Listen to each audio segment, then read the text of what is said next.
ക്ഷത്രിയനായ രാജാവ് ആരെയാണ് ദ്രോഹിച്ചത്, ആരെയാണ് വിരോധിച്ചത്? അത് ആര്യനെന്ന് പറയുന്നത് ബ്രാഹ്മണനാണ്. അപ്പോൾ ബ്രാഹ്മണ സമൂഹത്തിനോട് വിരോധം കാണിച്ചതിന്, ബ്രാഹ്മണ സമൂഹത്തിനോട് ദ്രോഹം കാണിച്ചതിന് ക്ഷത്രിയനായ രാമവർമ്മ കുലശേഖരനെ ശിക്ഷിക്കുന്നതാണ് 1102 രാമേശ്വരം രേഖ. ഇത് കാണിക്കുന്നത് ബ്രാഹ്മണർക്ക് ആര്യർ എന്ന് വിളിപ്പേരുണ്ടായിരുന്നു എന്നാണ്.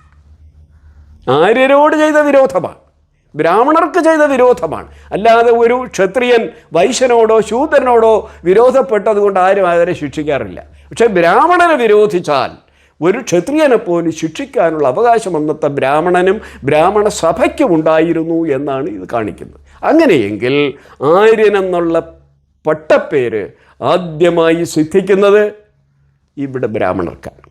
അങ്ങനെയെങ്കിൽ 8 ആര്യയോഗമാണ് ശരി. ഈ 8 ആര്യയോഗത്തിൽ 8 ബ്രാഹ്മണരല്ലാതെ ഒരു ശൂദ്രനോ ഒരു ക്ഷത്രിയനോ നാടുവാഴിക്കോ മറ്റാർക്കും തന്നെ പങ്കില്ല എന്നും, ഇത് ഈ 8 ആര്യയോഗക്കാരാണ് പിന്നീട് പറഞ്ഞ് 8 യോഗമായതെന്നും വളരെ വ്യക്തമാക്കുന്ന രേഖയാണ് 1102 കൊല്ലത്തെ രാമേശ്വരം രേഖ.